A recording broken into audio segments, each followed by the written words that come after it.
Assalamualaikum warahmatullahi wabarakatuh. Nah, pada videoku kali ini aku mau ngasih tahu materi tentang waspada serangan cyber pada saat work from home dan saat pandemi COVID-19. Nah, ini adalah salah satu tugas dari dosen saya mata kuliah Keamanan Informasi. Baik, perkenalkan, nama saya Eli Puspitasari, NPM 18430118, kelas C. Nah, langsung saja ke materinya.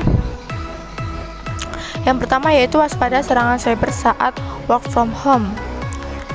Yaitu menurut riset perusahaan teknologi informasi internasional bisnis mesin atau IBM, secara global serangan cyber meningkat 6.000% sejak dimulainya pandemi COVID-19. Di Indonesia, Badan Cyber dan Sandi Negara atau BSSN mencatat ada 18 juta sampai 20 juta serangan cyber per bulannya sejak dimulainya pandemi COVID-19. Di Indonesia sendiri, para peretas mengincar perusahaan-perusahaan yang memiliki jumlah data pengguna yang tinggi.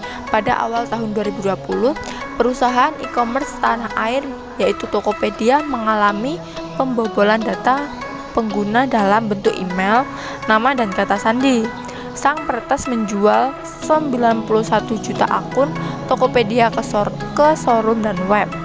Pada bulan Mei, hal yang sama terjadi pada toko online Bineka. Terdapat 1,2 juta akun pengguna diretas.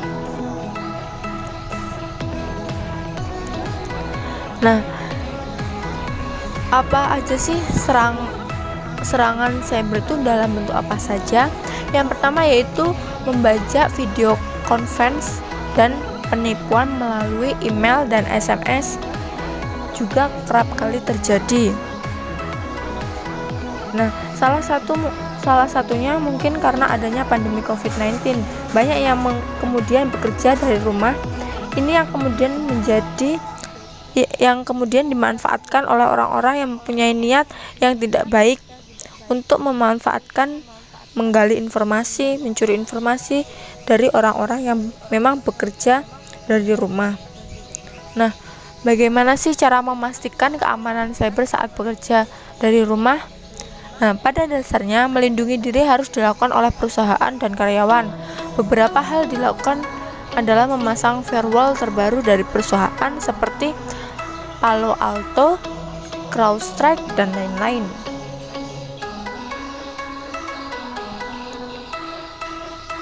Nah, apa saja sih alasan serangan cyber? Nah, alasan serangan cyber ini bisa dibagi menjadi dua alasan. Yang pertama yaitu alasan finansial. Nah, selain alasan finansial yaitu agar bisa dikenali. Kenapa bisa dikatakan agar bisa dikenali itu menjadi alasannya, yaitu agar si peretas itu ingin diakui di kalangan mereka. Nah, apapun alasannya, serangan cyber sangat berbahaya untuk perusahaan dan individu pada umumnya. Nah, menurut Brad Gray, inisiatif memasang firewall wajib dilakukan oleh perusahaan karena bisa merusak nama, integritas, dan merugikan ekonomi perusahaan yang terkena serangan cyber. Berdasarkan Undang-Undang ITE Pasal 46 Ayat 2, akses tidak sah pada sistem elektronik merupakan tindak pidana dengan hukuman penjara maksimal 7 tahun dan denda 700 juta. Nah, materi selanjutnya yaitu waspada serangan cyber pada saat pandemi. Kemajuan teknologi di bidang informasi, khususnya internet, memang menjadi salah satu solusi bagi pelaksanaan gaya normal baru. Mulai dari pegawai, guru, murid, hingga murid kini semakin akrab dengan aplikasi pendidikan online maupun video conference. Namun, tanpa edukasi yang baik, siapapun beresiko menjadi korban kejahatan cyber. Berdasarkan laporan dari perusahaan keamanan cyber Kaspersky pada 3 bulan pertama pada tahun 2020, kasus kejahatan cyber menunjukkan adanya peningkatan. Setidaknya ada 56% kenaikan kasus phishing yang menargetkan UKM di kawasan Asia Tenggara dibandingkan periode yang sama di tahun lalu. Hal itu menunjukkan bahwa saat ini pola serangan cyber lebih mengarah ke perusahaan daripada individu. COVID juga memang memaksa proses digitalisasi menjadi lebih cepat bagi para pelaku usaha yang kurang edukasi atau gaptek dalam perusahaan yang cepat.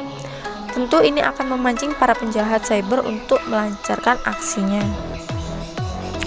Nah, apa itu phishing? Phishing adalah salah satu rekayasa sosial yang paling fleksibel karena bisa disamarkan dengan berbagai cara dan digunakan untuk tujuan yang berbeda. Para pelaku kejahatan cyber ini juga selalu melakukan yaitu memasukkan topik dan tren terkini yang terkait dengan COVID-19 ke dalam konten mereka untuk meningkatkan peluang atau link yang terinfeksi atau lampiran berbahaya untuk dibuka secara online oleh pengguna. Nah, menurut Hinsa Sibuan, Kepala BSSN, pada saat pandemi COVID-19 ini, ancaman terhadap infrastruktur data center akan semakin pasif. Oleh karena itu, BSSN sebagai regulator keamanan cyber Indonesia memerlukan kolaborasi dengan seluruh pemangku ekosistem keamanan cyber. Selain itu, kemandirian tata kelola pada data center menjadi sangat penting. Nah, berikut adalah tips sederhana mencegah kebocoran data di lingkungan perusahaan. Yang pertama yaitu memakai VPN saat terkoneksi dengan jaringan kantor. Lalu, membatasi akses karyawan yang berhubungan dengan data yang sensitif. Yang terakhir yaitu selalu melakukan pembaharuan pada perangkat lunak. Nah, itu saja yang bisa saya sampaikan. Kurang dan lebihnya saya mohon maaf. Saya akhiri. Wassalamualaikum warahmatullahi wabarakatuh.